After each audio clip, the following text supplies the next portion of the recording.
G'day Burnout fans, it's Flinty here. We're down at Performance Carb Tuning. We're about to see Scotty's Sleeper XW go on the dyno. Wayne's going to work his magic with the carby tune here, and we'll see what this thing can pump out. We've just seen the car coming in off the trailer. It's running a bit rough at the moment. It's been sitting in a garage for way too long.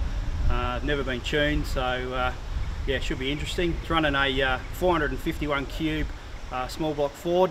Scotty built the engine with the help from Tristan Triccas from ARP over east.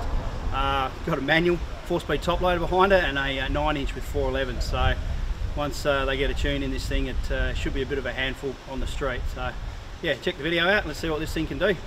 Thanks for watching.